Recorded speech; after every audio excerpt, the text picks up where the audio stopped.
ವೀಕ್ಷಕರೇ ನಮಸ್ಕಾರ. ಇವತ್ತು ಒಂದು ಅದ್ಭುತವಾದ ತೋಟದ ವೀಕ್ಷಣೆಗೆ ಬಂದಿದ್ದೇನೆ. ಇಲ್ಲಿ ತೋಟದ ಮಾಲೀಕರಿದ್ದಾರೆ. ಸರ್ ನಮಸ್ಕಾರ. ಸರ್ ನಮಸ್ಕಾರ. ಸರ್ ನಮಸ್ಕಾರ. ತಮ್ಮ ಪರಿಚಯವನ್ನು ಮಾಡ್ಕೊಳ್ಳಿ ನಮ್ಮ ವೀಕ್ಷಕರಿಗೆ. ನನ್ನ ಹೆಸರು ರಾಮಸ್ವಾಮಿ ಅಂತ ಹೇಳ್ಬಿಟ್ಟು ನಾನು ಕೊಟಕ್ ಮಹೀಂದ್ರ ಬ್ಯಾಂಕಲ್ಲಿ ವರ್ಕ್ ಮಾಡ್ತಾ ಇದ್ದೆ. 2024 ಜೂನಲ್ಲಿ ರಿಟೈರ್ಡ್ ಆಯಿತು. ಅಂದರೆ ನಾನು ಈಗ 10 ವರ್ಷ 2015-16ರಲ್ಲಿ ನಾನು ಅಡಿಕೆ ಸಸಿ ಮಾಡಿದೆ. ಅಡಿಕೆ ಸಸಿ ಮಾಡಿದೆ ಅಂತಂದ್ರೆ ಅವಾಗ ಮಾಡಿದವನು ಬದಲಾವಣೆಯಿಂದ ಬಂದು ಇಲ್ಲಿ ಬೆಳಗ್ಗೆ ಬಂದು ಹೋಗ್ತಾ ಇದ್ದೆ. ಆವಾಗ ನಾನು ಡ್ರಿಪ್ ಇರಿಗೇಷನ್ ಮಾಡಿ. ಈಗ ನಿಮ್ಮ ಪರಿಚಯ, ಈಗ ನಿಮ್ಮದು ಊರು ಇದು? ಸರ್ ಗೋಪಾಲ್ಪುರ ಬೆಳ್ಳಿಗುತ್ತಿ ಎಮ್ಮೆದೊಡ್ಡಿ. ಗೋಪಾಲ್ಪುರ ಬೆಳ್ಳಿಗುತ್ತಿ ಎಮ್ಮೆದೊಡ್ಡಿ, ಕಡೂರು ತಾಲೂಕು. ಕಡೂರು ಕಸಬಾನೆ ಎಲ್ಲ ಹೋಬಳಿ ಮೊದಲು. ಹೌದೌದು, ಬೇರೂರು ಹೋಬಳಿ. ಬೇರೂರು ಹೋಬಳಿ. ಇದಕ್ಕಿಂತ ಮೊದಲು ನಾನು ಕಡೂರಲ್ಲೇ ಇದ್ದೆ. ರಿಟೈರ್ಡ್ ಆದ್ಮೇಲೆ ಬಂದು ಇಲ್ಲೇ ಸೆಟ್ಲ್ ಆಗಿದ್ದೀನಿ. ಕಟ್ಕೊಂಡು ಇಲ್ಲೇ ಇದ್ದೀರಿ. ರಿಟೈರ್ಡ್ ಬೆನಿಫಿಟ್ ಅಲ್ಲಿ ನಾನು ತೋಟ ಮಾಡಿದಿರಿ. ಮನೆ ಮಾಡ್ಕೊಂಡು ತೋಟ ನಾನು ವೃತ್ತಿಯಲ್ಲಿ ಇದ್ದಾಗಲೇ ಮಾಡಿದ್ದು. ಹೌದಾ? ಈಗ ನನ್ನ ಜೀವನ ಶೈಲಿನ ರಿಟೈರ್ಡ್ ಲೈಫ್ ನ ತೋಟದಲ್ಲೇ ಕಾಲ ಕಳೆಯಬೇಕು ಅನ್ನೋ ಉದ್ದೇಶದಿಂದ ಮನೆ ಮಾಡ್ಕೊಂಡು, ಮನೆ ಜೊತೆಗೆ ಪಕ್ಕದಲ್ಲೇ ಒಂದು ಮಲ್ನಾಡ್ ಗಿಡ್ಡ ಸ್ಕೂಲ್ ತಗೊಂಡ್ಬಂದು. ಓ ಮಲ್ನಾಡ್ ಗಿಡ್ಡನೂ ಇದೆಯಾ? ಗಿಡ್ಡನೂ ಇದೆ. ಸರಿ ಸರಿ, ಬನ್ನಿ ಹೀಗೆ ಹೋಗಿ ನೋಡ್ತಾ ಬನ್ನಿ ಮಾತಾಡ್ತಾ ಹೋಗೋಣ. ಇವರು ನಿಮ್ಮ ಸ್ನೇಹಿತರ? ನಮ್ಮ ಆತ್ಮೀಯ ಗೆಳೆಯ ಜೊತೆಗೆ ಓದಿದ್ರು. ತಮ್ಮ ಪರಿಚಯ ಮಾಡ್ಕೊಳ್ಳಿ ಸ್ವಾಮಿ. ಹೆಸರು ಮಂಜುನಾಥ್ ಅಂತ, ಜಿತಿ ಮಹಾಪುರ, ಕಸಬಾ ಬಳ್ಳಿ, ಕಡೂರು ತಾಲೂಕು. ನಾವು ಫಾರ್ಮರು. ನೀವು ಚಿಕ್ಕಮಗಳೂರು ಸಾವಯವ ಬಳಗದಲ್ಲಿ ಇದ್ದೀರಾ? ನೀವು ಕೂಡ ಇದ್ದೀರಾ? ಹೌದು ಸರ್. ಒಳ್ಳೇದು ಒಳ್ಳೇದು, ಒಳ್ಳೆ ಬೆಳವಣಿಗೆ. ನಾನು ಎಲ್ಲೋದ್ರೂ ಕೂಡ ರೈತರನ್ನ ಸಾವಯವ ಬಳಗದಲ್ಲಿ ಸೇರ್ಕೊಳ್ರಪ್ಪ ಅಂತ ಹೇಳ್ತೀವಿ. ಇದು ಕೈ ತೋಟ. ಕೈ ತೋಟ ಅಂದ್ರೆ ನಾನು ಸುಮ್ಮನೆ ಮನೆಗೆ ಬೆಳಿಗ್ಗೆ ಹೊತ್ತು ಚೂರು ಮನೆ ಮುಂದೆ ಮನೆ ಮುಂದೆ ಸ್ವಲ್ಪ ಇರ್ಲಿ ಅಂತ ಹೇಳ್ಬಿಟ್ಟು ಹೂವಿನ ತೋಟಗಳು ಮಾಡೋಣ ಅಂತ ಮಾಡ್ಕೊಂಡಿದ್ದೀನಿ. ಅದು ಈಗೆಲ್ಲ ಮಾಡಬೇಕು. ಸರ್ ಇದು ಎಷ್ಟು ಎಕರೆ ಫ್ಲಾಟ್ ಸರ್? ಸರ್ 1.25 ಎಕರೆ. 1.25 ಎಕರೆಯಲ್ಲಿ ಏನೇನು ಬೆಳೆದಿದ್ದೀವಿ? 1.25 ಎಕರೆಯಲ್ಲಿ ಏನೇನು ಬೇಕಾಗುತ್ತೆ ಒಬ್ಬ ಜೀವನ ಮಾಡೋಕ್ಕೆ, ನೆಮ್ಮದಿ. ಅಲ್ಲ, ಇದು ನಮಗೆ ಎದ್ದು ಕಾಣ್ತಾ ಇರೋದು ಅಡಿಕೆ ಕಾಣ್ತಾ ಇದೆ. ಅಡಿಕೆ, ತೆಂಗು ಸುತ್ತ ಹಾಕೀನಿ. ಅಡಿಕೆ ಇದೆ, ಸುತ್ತ ತೆಂಗಿದೆ. ಸುತ್ತ ತೆಂಗಿದೆ. ನಮ್ಮ ಹಳೆ ಕಾಲದ ಪ್ರಕಾರ ಸ್ವಲ್ಪ ಮಧ್ಯೆ ನಮ್ಮ ಹೆಣ್ಕೊಟ್ಟು ಮಾವರು ಅವರ ಒಂದು ಆಸೆಗೋಸ್ಕರ ಮಧ್ಯದಲ್ಲಿ ಹಂಗೊಂದು ಹಿಂಗೊಂದು 5 ಗಿಡ ಹಾಕೊಂಡೆ. ಏನು ತೆಂಗ ಮಧ್ಯದಲ್ಲಿ ಹಾಕ್ಬಾರ್ದು. ಆದ್ರೂ ಅವರ ಆಸೆಗೋಸ್ಕರ ಯಾಕೆ ಅಂತ ಹೇಳಿ ಕೊಟ್ಟೆ. ಆದ್ರೂ ಏನ್ ಫಸಲ್ ತೊಂದ್ರೆ ಇಲ್ಲ. ಇನ್ ಕೆಲವರು ಮಧ್ಯದ ತೆಂಗಿನ ತೋಟದ ಮಧ್ಯದಾಗೆ ಅಡಿಕೆ ಬೆಳೆದಿದ್ದಾರೆ. ಆದ್ರೂ ನನಗೆ ನಿಮಗೆ ಇಷ್ಟ ಇಲ್ಲ, ಅದು ಇಷ್ಟ ಇಲ್ಲ. ಆದ್ರೂ ಅವ್ರ ಆಸೆಗೆ ಅವ್ರ ಆಶೀರ್ವಾದ ಅಂತ ತಿಳ್ಕೊಂಡು ಬಿಟ್ಟು. ಸರಿ ಸರ್, ಒಟ್ಟಿನಲ್ಲಿ ಇದು ಅಡಿಕೆ ತೋಟ, ಸುತ್ತಲೂ ತೆಂಗಿದೆ, ನಡುವೆ ಒಂದೊಂದು ಇದೆ ತೆಂಗು. ಆಮೇಲೆ ಅದು ಬಿಟ್ರೆ ಜಾಯ್ಕಾಯಿ ಇದೆಯಾ? ಜಾಯ್ಕಾಯಿ ಇದೆ. ಆಮೇಲೆ ಹಣ್ಣು ಮನೆಗೆ ಯಾರ್ಯಾರು ಅಂದ್ರೆ ಹಣ್ಣು ಅವು ಹೆಸರು ಹೇಳಲೇಬೇಕು ಅಂದ್ರೆ ಸಪೋಟ ಇದೆ. ಸಪೋಟ ಇದೆ. ಆಮೇಲೆ ನಮಗೆ ರಾಮಫಲ ಕೊಟ್ರಿ. ರಾಮಫಲ ಅಲ್ಲ, ನಾನು ಸಪೋಟ ನಂತರ ನಿಮಗೆ ಮೋಸಂಬೆ ಇದೆ. ಮೋಸಂಬೆ, ಪಪ್ಪಾಯಿ. ಅದರ ನಂತರ ನಮಗೆ ರೆಡ್ ವಾಟರ್ ಫ್ರೂಟ್. ಹಾಗಾದ್ರೆ ಅವೆಲ್ಲ ನೋಡ್ತಾನೆ ಮಾತಾಡೋಣ. ಒಟ್ಟಿನಲ್ಲಿ ಹಣ್ಣಿನ ಗಿಡಗಳು ಮ್ಯಾಕ್ಸಿಮಮ್ ಬೆಳೆಸಿದಿರಿ. ಆಮೇಲೆ ಕೃಷಿಗೆ ಈಗ ಇನ್ನ ಬೇರೆ ಅಂತರ್ ಬೆಳೆಯಾಗಿ ಏನಾದ್ರು ಬೇರೆ ಬೆಳಿತಿದ್ದೀರಾ? ಅಂತರ ಬೆಳೆಯಾಗಿ ಅಂತಂದ್ರೆ ನಾನು ಈಗ ಕುರಿ ಸಾಕೋದಕ್ಕೋಸ್ಕರ ಈಗ ಬಾಳೆ ಹಾಕ್ತಾರೆ, ಕೆಲವರು ಮೆಣಸು ಹಾಕ್ತಾರೆ. ಇಲ್ಲ, ಅವೆಲ್ಲ ಮಾಡ್ಬೇಕು, ಮಾಡಿ ಬಿಟ್ಟೀನಿ. ಬಂದ್ಮೇಲೆ ಮಾಡಿಲ್ಲ. ಸ್ಟಾರ್ಟಿಂಗ್ ಅಲ್ಲಿ ಸಸಿ ಹಾಕಿದಾಗ ಬಾಳೆ ಹಾಕಿದ್ದೆ. ಅದು ಬಾಳೆ ಒಂದು 450 ಗುಣಿ ಹಾಕಿದ್ದೆ. 450 ಗುಣಿಯಿಂದ ಒಂದ್ 2ರಿಂದ 3 ಲಕ್ಷ ರೂಪಾಯಿ ಆದಾಯ ಬಂತು. ವೆರಿ ಗುಡ್, ವೆರಿ ಗುಡ್, ಒಳ್ಳೆ ಆದಾಯ. ಸರಿ, ಇದಕ್ಕೆ ಬಂಡವಾಳ ಹಾಕಿದ್ಮೇಲೆ ಯಾವ್ದೇ ಕಾರಣಕ್ಕೂ ನಾನು ಮತ್ತೆ ಬಂಡವಾಳ ಹಾಕಿಲ್ಲ. ಇದ್ರಲ್ಲೇ ದುಡ್ದು ಇದ್ರಲ್ಲೇ ಬೆಳೆಸಿ ಇದ್ರಲ್ಲೇ ಏನ್ ಬಂತು ಅದರಲ್ಲೇ ಇನ್ವೆಸ್ಟ್ ಮಾಡ್ತಿದ್ದೀನಿ. ತಗೊಂತಾ ಇದೀನಿ ಹೊರತು ನಾನೇನು ಹೊರಗಿಂದ ತಂದು ಏನು ಆಗ್ತಾ ಇಲ್ಲ. ಅದೇ ದುಡ್ಡಲ್ಲೇ ಮಲ್ನಾಡ್ ಹಸು ತಂದೀನಿ. ಮಲ್ನಾಡ್ ಹಸು ತಂದ್ಮೇಲಂತೂ ನನಗೆ ಗೊಬ್ಬರ ಸುಭಿಕ್ಷವಾಯ್ತು. Very good. ಮಲ್ನಾಡ್ ಗಿಡ್ಡದ ಪ್ರಭಾವ ನನಗೆ ತೋಟ ಸಮೃದ್ಧಿ, ಜೀವಾಮೃತಕ್ಕೆ ತುಂಬಾ ಅನುಕೂಲ ಆಗಿದೆ. ಸರಿ, ಈಗ ತೋಟದ್ದಾಯ್ತು. ತೋಟಕ್ಕೆ ಉಪಕಸಬಾಗಿ ಈಗ ಉಪಕಸಬು ಅಂತಂದ್ರೆ ಪ್ರತಿಯೊಂದು ಸಾಲಲ್ಲೂ ಯಾವ ಜಾಗನ ನಾನು ವೇಸ್ಟ್ ಮಾಡಿಲ್ಲ. ಕಳೆ ಜೊತೆಗೆ ನನಗೆ ಏನ್ ಬೇಕೋ ಎಲ್ಲ ಬೆಳ್ಕೊಂಡಿದ್ವಿ. ಅಂದ್ರೆ ಕಳೆ ಜೊತೆಗೆ ಸೊಪ್ಪು, ತರಕಾರಿ. ಇಲ್ಲಿ ನೋಡ್ರಿ, ಇದು ಕೋಳಿ ಫಾರ್ಮ್. ಕೋಳಿ ಫಾರ್ಮ್ ಮಾಡಿದಿರಿ? ನಾಟಿ ಕೋಳಿ. ಈಗ ಪಶುಸಂಗೋಪನೆ ಏನೇನ್ ಮಾಡಿದ್ರಿ? ನಾಟಿ ಕೋಳಿ ಸಾಕಿದಿರಿ? ಕೋಳಿ ಅಷ್ಟೇ, ಮತ್ತೆ ಬೇರೆ ಏನು ಫಾರಂ ಕೋಳಿ ಏನು ಸಾಕಿಲ್ಲ. ನಾಟಿ ಕೋಳಿ ಫ್ರೀ. ಕುರಿ ಏನು ಸಾಕಿದೀರಾ? ಕುರಿ ಒಂದು ಮನೆ ಲೆಕ್ಕಾಚಾರಕ್ಕೆ ಒಂದು ಸಾಕೊಂಡಿದ್ದೀನಿ. ಆಮೇಲೆ ನಾಟಿ ಹಸು ಸಾಕೊಂಡಿದ್ದೀರಿ. ಫ್ಯೂಚರ್ ಅಲ್ಲಿ ನೆಕ್ಸ್ಟ್ ಫ್ಯೂಚರ್ ಅಲ್ಲಿ ಕುರಿಗಳು ತಂದು ಸಾಕೋಣ ಅಂತಿದ್ದೀನಿ. ನೀರಾವರಿಗೆಲ್ಲ ಏನ್ ಸಿಸ್ಟಮ್? ಸ್ಪ್ರಿಂಕ್ಲರ್ ಮಾಡಿದ್ದಾರೆ. ಸ್ಪ್ರಿಂಕ್ಲರ್ ಮಾಡಿದಿರಿ, ಸ್ಪ್ರಿಂಕ್ಲರ್ ಮಾಡಿದ್ದೀನಿ. Very good. ನೋಡಿ ಸರ್, ಇದು ಸಪೋಟ ಹಾಕಿದ್ದು ಬಿಟ್ರೆ ಇವತ್ತಿನವರೆಗೂ ನಾನು ಯಾವುದೇ ತರದ ಗೊಬ್ಬರನೂ ಕೊಟ್ಟಿಲ್ಲ. ಇದಕ್ಕೆ ಒಂದಿಡಿ ಗೊಬ್ಬರ ಹಾಕಿಲ್ಲ, ಸಾವಯವ ಗೊಬ್ಬರನೂ ಕೊಟ್ಟಿಲ್ಲ.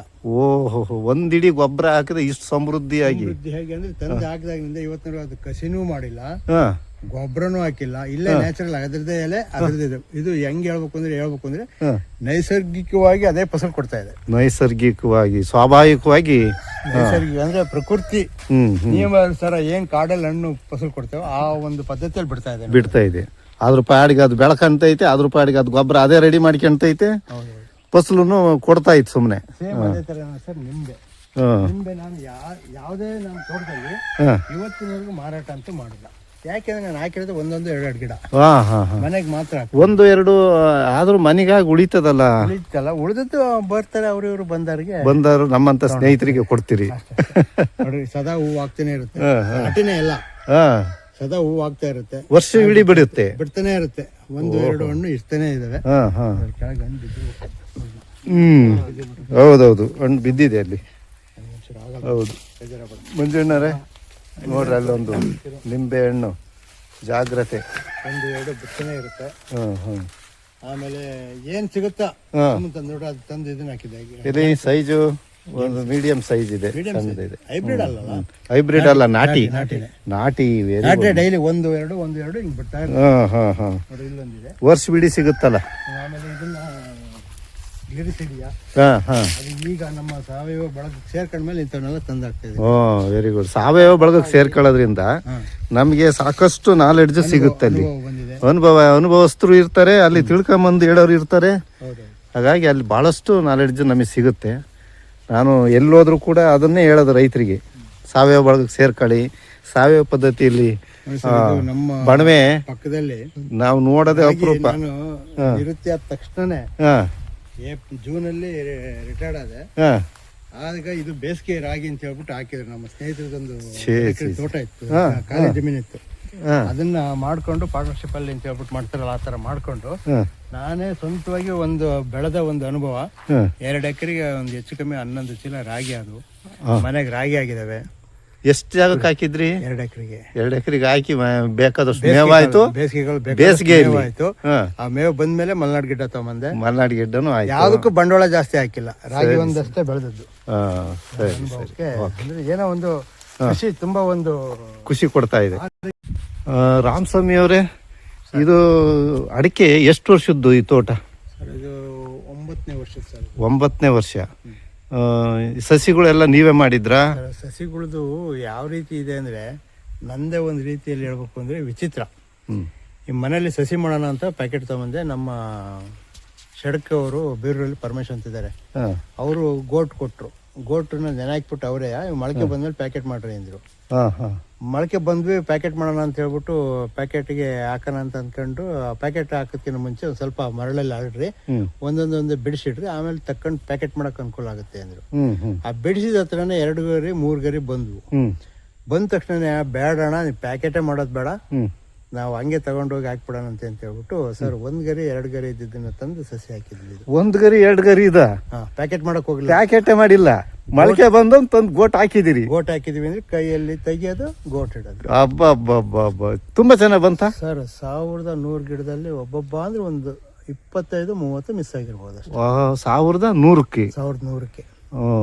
ವೆರಿ ಗುಡ್, ಒಳ್ಳೆ ಇದಾಯ್ತು ಬಿಡ್ರಿ. ಹಾಗಾದ್ರೆ ಆಯ್ತಾ, ಆತರ ಆಗಿದ್ದು. ನಾವು ನೀರ್ನ ಡ್ರಿಪ್ ಮಾಡಿದ್ಮೇಲೆ ನೀರು ಒಂದ್ ಕಡೆ ಒಂದಕ್ಕೆ ಜಾಸ್ತಿ ಒಂದಕ್ಕೆ ಕಮ್ಮಿ ಆಗ್ತಾ ಹೋದಾಗ ನನಗೆ 3ನೇ ವರ್ಷದಾಗೆ 2ನೇ ವರ್ಷದಾಗೆ ನಾನು ಬಾಳೆ ಹಾಕಿದ್ರಿ. ಅವಾಗ್ಲೂ ಏನೂ ಗೊತ್ತಾಗ್ಲಿಲ್ಲ. ಫಸಲು ಬರಕ್ ಶುರು ಆದ್ಮೇಲೆ ಏನಾಯ್ತು, ನನಗೆ ಡ್ರಿಪ್ ಇರಿಗೇಷನ್ ಅಲ್ಲಿ ಬಳ್ಳಿ ಚೇಂಜ್ ಮಾಡ್ಬೇಕು, ಬಳ್ಳಿ ತೆಗಿಬೇಕು, ನೋಡ್ಬೇಕು, ಮಾಡ್ಬೇಕು, ಖರ್ಚು ವೆಚ್ಚ ಜಾಸ್ತಿ ಬರಕ್ ಶುರು ಆಗುತ್ತೆ ಅಂದ್ಬಿಟ್ಟು ಖರ್ಚು ವೆಚ್ಚಕ್ಕೆ ಯಾರನ್ನು ಕರ್ಕೊಂತಿರಲ್ಲ, ನಾವೇ ಮಾಡ್ತಾ ಇದ್ವಿ. ವಾರಕ್ಕೊಂದ್ಸಲಿ ಮಾಡೋದು ಕಷ್ಟ ಆಗುತ್ತೆ ಅಂತಂದಾಗ ಅವಾಗ ಈ ಇದನ್ನ ಡ್ರಿಪ್ ಮಾಡ್ಬೇಕಾದ್ರೆ ಒಂದು ಗಿಡಗಳು ಸುಮಾರು ಒಂದು ಹೆಚ್ಚು ಕಮ್ಮಿ 40-50 ಗಿಡಗಳು ಹೋಗ್ಬಿಟ್ಟು. ಏನಕ್ಕೆ ಹೋದ್ವು ಅಂತಂದ್ರೆ, ನೀರ್ ಜಾಸ್ತಿ ಇರೋ ಕಡೆ ಕೊಳೆ ರೋಗ ಬಂತು. ನೀರ್ ಕೊಡದಲ್ಲೇ ಇರೋ ಜಾಗದಲ್ಲಿ ಒಳ್ಳೆ ಫಸಲು ಬಂತು. ನೀರು ಜಾಸ್ತಿ ಇರೋ ಜಾಗದಲ್ಲಿ ಕೊಳೆ ರೋಗ ಬರುತ್ತೆ. ಅಡಿಕೆಗೆ ಇದೊಂದು ನೀರು ಕಮ್ಮಿ ಈಗ ನಮ್ಮ ವೀಕ್ಷಕರು ಬಹಳಷ್ಟು ಜನ ಅಡಿಕೆ ತೋಟ ಮಾಡಿದ್ದಾರೆ, ಅವ್ರಿಗೆ ಏನ್ ಹೇಳ್ತೀರಾಗಾರೆ? ನೀರಿನ ಹೆಚ್ಚಿಗೆ ಬಳಸ್ದಂಗೆ ಹಾ ಸ್ವಲ್ಪ ಹಿತಮಿತವಾಗಿ ಬಳಸ್ತಾ ಇದ್ರೆ ತುಂಬಾ ಸೊಗಸಾಗಿ ತೋಟ ಬಂದೇ ಬರುತ್ತೆ, ಫಸಲು ಚೆನ್ನಾಗಿ. ಅಂದ್ರೆ ಅಡಿಕೆಗೆ ನೀರ್ ಹೆಚ್ಚಿಗೆ ಬೇಡ, ಹೆಚ್ಚಿಗೆ ಬೇಕು, ಹಿತಮಿತವಾಗಿ ಅವು ಬೇಕು ಅಂದಾಗ ನಾವು ಬಾಯಾರಿಸಿದಾಗ ಹೆಂಗ್ ನೀರು ಕುಡಿತೀವಿ ಹಾ ಅವಾಗ ಆ ಥರನೇ ಅಡಿಕೆ ಗಿಡಕ್ಕೂ ಅವು ಬಾಯಾರಿಸ್ತವೆ ಅಂತ ಅಂದಾಗ ನಾವು ನೀರು ಕೊಡಬೇಕು. ಓಹೋ, ಅದನ್ನು ಪತ್ತೆ ಹಚ್ಚಕ್ಕೆ ಏನಾರ ನೀವು ಟೆಕ್ನಿಕ್ ಮಾಡ್ಕೊಂಡಿದ್ದೀರಾ? ಯಾರಪ್ಪ? ಈಗ ತೋಟಕ್ಕೆ ನೀರ್ ಬೇಕು ಬೇಡ ಅನ್ನೋದು ಪತ್ತೆ ಹಚ್ಚಕ್ಕೆ ಏನಾದ್ರು ಟೆಕ್ನಿಕ್? ಅದನ್ನ ನಮ್ಮ ಮಾರ್ಗದರ್ಶಿಗಳಾದ ಚಂದ್ರಶೇಖರ್ ಅಂತಿದಾರಲ್ಲ, ನಮ್ಮ ಸಾವಯವ ಬಳಗ, ಈಗ ಚಂದ್ರಶೇಖರ್ ನಾರಾಯಣಪುರ, ಹೌದೌದು, ಅವ್ರನ್ನ ಕೇಳೋ ಹೊತ್ತಿಗೆ ಅವ್ರು ಹೇಳಿದ್ರು, ನೀವು ನೀರ್ ಕೊಡುವಾಗ ಹೆಂಗೆ ಅಂದ್ರೆ ಅಕ್ಕಪಕ್ಕ ಕಳೆ ಇದೆಯಲ್ಲ, ಕಳೆ ಬತ್ತುತ್ತೆ, ಬತ್ತಿದಾಗ ಅದಕ್ಕೆ ನೀರ್ ಕೇಳ್ತಾ ಇದೆ ಅಂತ ಅನ್ಸ್ಕೋಬೇಕು. ಕರೆಕ್ಟ್, ಅವಾಗ ಸ್ವಲ್ಪ ನೀರ್ ಕೊಡಿ. ಕರೆಕ್ಟ್ ಕಣ್ರಿ, ನೀರ್ ಇದೆ ಅಂತ ಕೊಡಕ್ ಹೋಗ್ಬೇಡ್ರಿ. ಚಂದ್ರಣ್ಣರು ಹೇಳಿರೋದು ಪಕ್ಕಾ ಕರೆಕ್ಟ್. ನಮ್ಮ ಇನ್ನೊಬ್ರು ಇದಾರೆ, ನಮ್ಮ ಸಂಪನ್ಮೂಲ ವ್ಯಕ್ತಿಗಳು, ಅವರು ಪಾಸಿಟಿವ್ ತಮ್ಮಣ್ಣ ಅಂತ, ಅವರು ಕೂಡ ಇದೇ ಮಾತು ಹೇಳಿರೋದು. ಸುತ್ತಲೂ ಉಳ್ಳಿ ಚೆಲ್ಬಿಡ್ರಿ, ಉಳ್ಳಿ ಸ್ವಲ್ಪ ಬಾಡ್ತಾ ನೀರು ಕೊಡಿ ಅಷ್ಟೇ, ಮತ್ಕಿಂತ ಜಾಸ್ತಿ ಕೊಡ್ಬೇಡ್ರಿ. ಅವರು ತೇವಾಂಶ ಇರ್ಬೇಕಪ್ಪ ಅಷ್ಟೇ ಅಂತ ಹೇಳೋದು. ಅದೇ ಬಾಯಾಸ್ತಾಗ ನೀರು ಕೊಟ್ಟು ನಾವು ಜಾಸ್ತಿ ಅಂದ್ರೆ ಶೀತ ಆಗುತ್ತೆ ನಮಗೆ. ಈಗ ಜಾಸ್ತಿ ನೀರು ಕೊಟ್ಟಾಗ ಕೊಳೆ ರೋಗಕ್ಕೆ ಕಾರಣ ಆಗುತ್ತೆ ಅಲ್ವಾ? Okay okay. ಮತ್ತೆ ಇದು ಸ್ಪ್ರಿಂಕ್ಲರ್ ಮಾಡಿದ್ದೀರಲ್ವಾ? ಇದು ವಿಂಕ್ಲರ್ ಕರೆಂಟ್ ಇಲ್ವಾ? ಈಗ ಕರೆಂಟ್ ಇಲ್ಲ ಸರ್. ಕರೆಂಟ್ ಇದ್ದಿದ್ರೆ ನಾವು ವಿಂಕ್ಲರ್ ಇದು ಓಡೋದು ಏನಾದ್ರು ವಿಡಿಯೋ ಇದೆಯಾ ನಿಮ್ಮ ಹತ್ರ? ವಿಡಿಯೋ ಇದೆಯಾ? Okay okay. ವಿಂಕ್ಲರ್ ಬೆಸ್ಟ್, ನಾನು ಡ್ರಿಪ್ ಬೆಸ್ಟ್, ನೀವೇನ್ ಹೇಳ್ತೀರಿ? ನನ್ನ ಅನುಭವದಲ್ಲಿ ಈಗ ಸ್ಪ್ರಿಂಕ್ಲರ್ ಬೆಸ್ಟ್ ಅಂತ. ಸ್ಪ್ರಿಂಕ್ಲರ್ ಅಲ್ಲ, ಇದು ವಿಂಕ್ಲರ್ ಬೆಸ್ಟ್ ಅಲ್ವಾ? ಎಲ್ಲಾ ಕಡೆಗೂ ಸ್ಟಾರ್ಟಿಂಗ್ ಅಲ್ಲಿ ಬಂದಾಗ ಪ್ರೆಷರ್ ಫುಲ್ ಇರುತ್ತಾ, ಸುಮಾರು ಒಂದು 3 ಗಿಡದವರೆಗೂ ಹೋಗುತ್ತೆ. ಈ ಕಡೆ 18 ಅಡಿ ಹೋಗುತ್ತೆ, ಆ ಕಡೆ 18 ಅಡಿ ಹೋಗುತ್ತೆ. 18 ಅಡಿ 36 ಅಡಿ ಕವರ್ ಆಗುತ್ತೆ. 36 ಅಡಿ ಕವರ್ ಆಗುತ್ತೆ. Okay okay. ಆಮೇಲೆ ನಮ್ಮ ಬಾವಿಯಲ್ಲಿರೋ ನೀರು ಕಮ್ಮಿ ಆಗ್ತಾ ಹೋದಂಗೆ ಅದು ಕಮ್ಮಿ ಆಗ್ತಾ ಬಂದು ಇಲ್ಲಿಗೂ ಸಹ ನೆನೆಯುತ್ತೆ.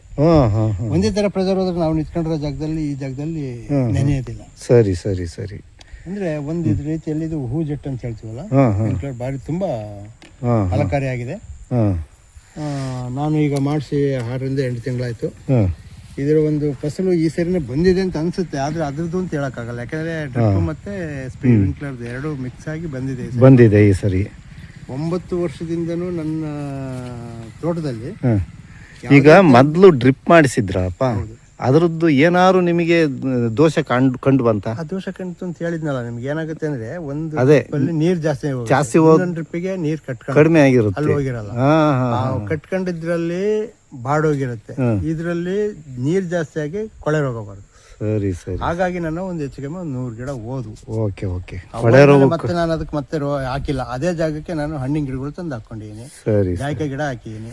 Okay okay. ಈ ರೀತಿ ಯಾವುದೇ ಅಡಿಕೆ. Very good. ನೀರಾವರಿ ಬಗ್ಗೆ ಬಹಳ ಒಳ್ಳೆ ಐಡಿಯಾ ಕೊಟ್ರಿ.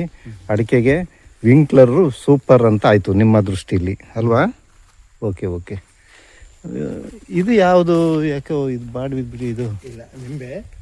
ಅದು ಹೇಳಿದ್ನಲ್ಲ, ಯಾವುದಕ್ಕೂ ಪ್ರತ್ಯೇಕವಾಗಿ ನಾನು ಅದೇ ನೀರು ಜಾಸ್ತಿ ಆಗಿ ಏನಾದ್ರು ಆಯ್ತಾ ಏನೋ. ಇದು ನೀರು ಜಾಸ್ತಿ ಅಂತಲ್ಲ, ಏನಾಗುತ್ತೆ ಅಂದ್ರೆ ಒಂದೊಂದು ಗಿಡಗಳ ಮೇಲೆ ಹೋಗುತ್ತೆ, ನಾವು ಆರೈಕೆ ಮಾಡಲ್ವಲ್ಲ. ಹೌದು, ಹಾಗಾಗಿ ಆಗಿರುತ್ತೆ.